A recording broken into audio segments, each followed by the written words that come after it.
I'm excited to welcome world number 21 and one of the top American players on tour, Tommy Paul, to Racket Sports Weekly. Tommy, thanks for joining us. Absolutely. Good to be here. So, you're playing in the MGM Slam on March 1st at T-Mobile Arena in Las Vegas. It's become one of the more exciting events in tennis, and I'd love for you to talk about how excited you are about the event and the players you're going to be playing with, like Taylor Fritz and João Fonseca. Yeah. I think it's a super exciting event for the fans, for the players, for us. I think it's at a perfect time in the season. And I think in terms of the players that I'm playing with, these are all, really close people to me. Very much enjoy playing against them, get along with all of them. I think it'll be a really fun, with the format that it is.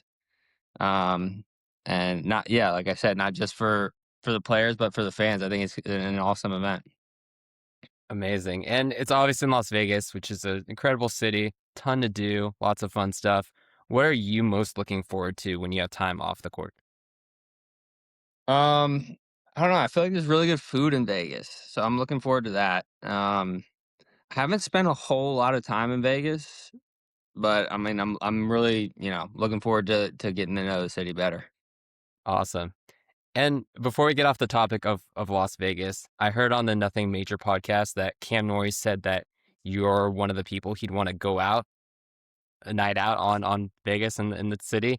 So, there are so many great personalities in the ATP. I was wondering if you had to choose one player to go out with in Vegas, who would you choose and why? I don't know. I would just because Riley's like one of my best friends. I would have to choose Riley.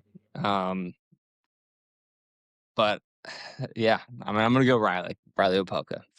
I love that. And you're playing him tomorrow, right? I Yeah, think. I So, am. is it hard to play one of your best friends on the tour? Or is it fun?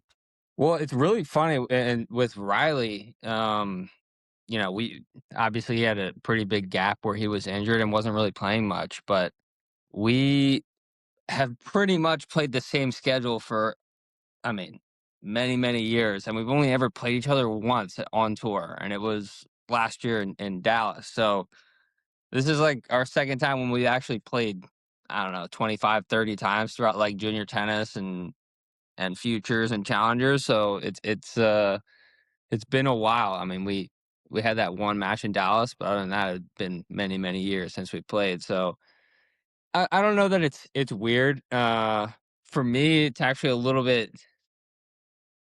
No, I think it's a little bit easier because uh, when I'm playing somebody I don't really know, like it's not that I want to talk to them or whatever, but it's when I'm playing Riley, like I know I can't talk to him or I'm gonna like lose focus. So it's a little bit easier to focus sometimes. So you limit the trash talking a little bit too. You don't get too in Yeah, his face. Good. exactly. I'll try. And then, shifting a little bit to your tennis more also, you had a little time off during the off season. And I know you had recovered from a lot of injuries last year. How are you feeling coming into the season so far? I'm feeling great. I played. I got a lot of practice in before the season started. I played last week in Brisbane, and my body felt great. I, you know, all the spots that were struggling last year, zero pain. Obviously, a little bit. I got a little bit sore just because of the first match of the year. It's completely normal, but I'm very, very happy with where my body feels. Amazing. I love to hear that.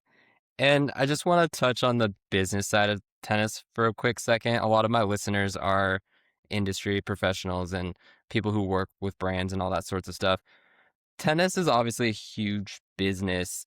I'm curious when you realize that there's more outside of tennis to building your brand and building your business and how you kind of go about building yourself up on that aspect beyond just the tennis court. Um, yeah, I've kind of always known, but I think my fiance really pushed me, and obviously my team really pushes me to you know build an image and build like a brand for myself. I should be probably a lot better at it with posting on social media and doing events or whatnot, but uh I think it's probably something that I'll need to keep working on, but it is so important. You look at the biggest athletes in the world, um, and they make most of their money from their personal brand.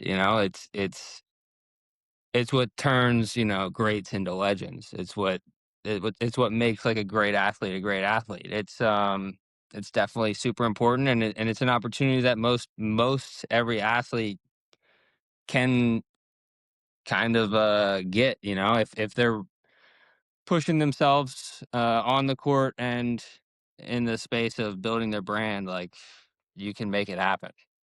Hmm.